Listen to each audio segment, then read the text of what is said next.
When I was a little kid, I liked to read, The Babysitter's Club, whatever. I know it's for girls, but it was actually very helpful insight into what a girl thinks, particularly about boys, which would have been helpful if I had been even remotely interesting to girls, which I wasn't. But and I read, Hatchet by Gary Paulson. I read a lot of books, but I didn't have any kind of visceral connection to books. Like Eudora Welty talks about childhood reading as a sweet devouring. It was very much like that for me. I just kept I would just devour everything, every book I could. But it wasn't any different than a TV show or watching a movie. It was all part of the same idea of getting access to stories.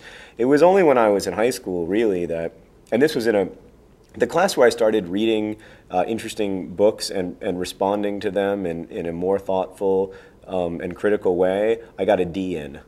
No joke. I got a D, and I only got a D because I had to write a paper about The Bluest Eye by Toni Morrison over the summer to get the D. I was a terrible student, but I read the books. And because of the way that the book discussions happened, often I read the books after the discussions, because the discussions would be so good, then I would go back and I would say, oh, I would like to read that. And I think that, in some ways, is the power of an English class, even if you don't, even if teachers sometimes feel like they're not getting to a kid, you're getting to kids in ways that you don't expect. If that teacher, Paul McAdam, he had no inkling that I was reading those books. He had no inkling that I had any level of talent or promise as a reader or as a writer, but he never gave up on me. He never treated me like I was anything less than a smart person who was underperforming. And that made such a big and lasting difference in my life. Whenever I'm asked if my characters are inspired by real people, I always say no, and if someone is in the audience who I went to high school with, they boo. They will literally boo. I really think that everybody in my book is fictional and in all of my work is fictional and is a product of my imagination. But I do think certainly people in my life have inspired stories, and I'm sure I've conflated the people from my life into characters.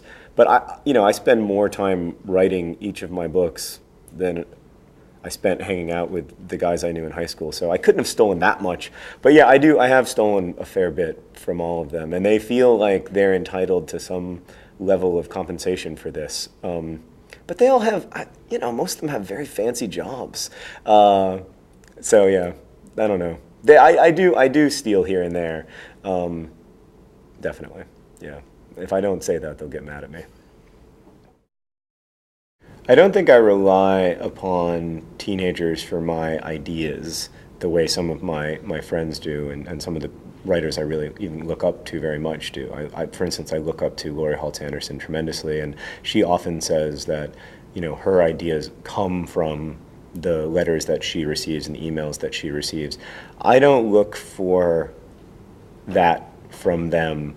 But what I have learned from the Nerdfighter community and from all of my readers is that no matter how well I write, they can read better, and that they can read very big, very ambitious work in the way that serious writers would want it to be read. And I'm tired of people saying otherwise. They're really smart. They're really good. They're able to read with immense critical sophistication. They have a tremendous media literacy that translates very well to contemporary fiction. And I don't buy it when people say, this book is too hard for teenagers, this book is too challenging, it's too smart for teenagers won't get this. They do get it, and I get to see that every day. I'm very blessed to see that every day. When we started this video blog project in January of 2007, we immediately noticed that people were watching it. Back then it was like 300 or 400 people, but that was way more people than we ever thought would watch it. And over the next few months, we found that this small group of people was becoming very tight-knit. They were becoming friends with one another. They were building their own projects, whether it was, they were using our website as a kind of sandbox to have conversations about books or to write stories together or whatever it was. And they started calling themselves Nerdfighters after a video game that is actually called Arrow Fighters, but because of weirdness in the font, looks like it's called Nerdfighters. We live in a world where maybe we're on the outside we often feel like we're on the outside of things. I mean, I think a lot of people in the Nerdfighter community feel like they're on the outside, and so this is a chance for all of us, for me and for Hank and for all the Nerdfighters to feel like they're on the inside. Initially, almost every Nerdfighter knew my work as a writer before they knew my work as a video blogger. So the books would bring people to, we call the place Nerdfighteria. The books would bring people to Nerdfighteria, but as the popularity of the video blog has expanded so dramatically, and my brother writes these songs about books that are really, really popular, and also songs about video games that are really, really popular. And because of that, a lot of people have come into the community who didn't know my books. And then, so when Paper Towns came out a few weeks ago, it was a completely different experience from my first two novels, because this force of people were so committed and so loyal to the idea of reading my book, reading it as soon as it came out, and reading it in this really wonderfully thoughtful and an engaging way. And because I'm there in video, you know, we can have a conversation about the book, which has just been wonderfully fulfilling for me. I think the future of the book is pretty bleak in some ways. I think that the future of text-based narrative is very good. I don't think that that's going anywhere. My brother and I were talking recently about YouTube, and he asked me, if YouTube had existed when you were 20, would you have ever written a book? It's a totally legitimate question, because I love this format of online video, and I think that it is a really cool format for talking to kids and for having a seat at the table at this critical moment of their lives when they're forming their values. I think it is really interesting and important. But books do something that video doesn't do, that television doesn't do, that film doesn't do, which is why books have survived in the first place. I mean, radio was supposed to kill books, television was supposed to kill books, and plenty of books are still being published. Some say too many. And I think that narrative text is going to hang around. Stories will hang around. Written stories will hang around. These things that we make from trees that cost a lot of money and a lot of carbon to ship around the country, and because of the vagaries of the book business, then often have to be shipped somewhere else, that may not hang around. And it's difficult for us. Look, it's difficult for me. I love printed books. I love the way they smell. I love holding them. I love reading them. But we are all going to have to make a lot of very serious sacrifices in the coming decades. And if that is among those sacrifices, I am ready to make it, because I know that text will survive. Stories written down will survive. And that's what's really important.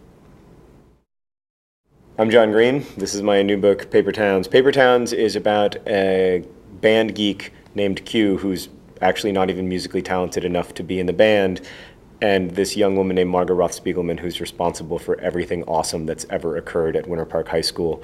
The book is set in Orlando, where I grew up. And Q's two best friends are Ben, who's this guy who believes that like the surest path to a girl's heart is to call her a honey bunny, and Radar, who is an African-American kid who's a semi-professional editor of this website that's identical to Wikipedia, but it's called Omnictionary. So in the scene I'm going to read, Ben and Q have just met Radar's girlfriend for the first time. Radar has a date to prom, which is stunning, as any Wikipedia editor will tell you. And Ben and Q have just met her, and she expressed dismay that she has never been invited to Radar's house. The period was almost over, so Ben and I got up and put our trays onto the conveyor belt, the very same conveyor belt that Chuck Parson had thrown me onto freshman year, sending me into the terrifying netherworld of Winter Park's dishwashing core. We walked over to Radar's locker and were standing there when he raced up just after the first bell. "We just dined with Angela," I said. Ben smirked at Radar and said, "Yeah, she wants to know why she's never been over to your house." Radar exhaled a long breath as he spun the combination to open his locker. He breathed for so long I thought he might pass out. "Crap," he said finally. "Are you embarrassed about something?" I asked. "Shut up," he answered, poking his elbow into my gut. "You live in a lovely home," I said. "Seriously, bro," added Ben, "she's a nice girl. I don't see why you can't introduce her to your parents and show her your house." Radar threw his books into his locker and shut it, The din of conversation around us quieted just a bit as he turned his eyes toward the heavens and shouted, "It is not my fault that my parents own the world's largest collection of Black Santas." I'd heard Radar say the world's largest collection of Black Santas probably 1,000 times in my life, and it never became any less funny to me. But he wasn't kidding. I remembered the first time I visited. I was maybe 13. It was spring, many months past Christmas, and yet Black Santas lined the windowsills. Paper cutouts of Black Santas hung from the stairway banister. Black Santa candles adorned the dining room table. A Black Santa oil painting hung above the mantel, which was itself lined with Black Santa figurines. The light-up plastic Black Santa that stood in their front yard from Thanksgiving to New Year's spent the rest of the year proudly keeping watch in a corner of a guest bathroom, a bathroom with homemade Black Santa wallpaper created with paint and a Santa-shaped sponge.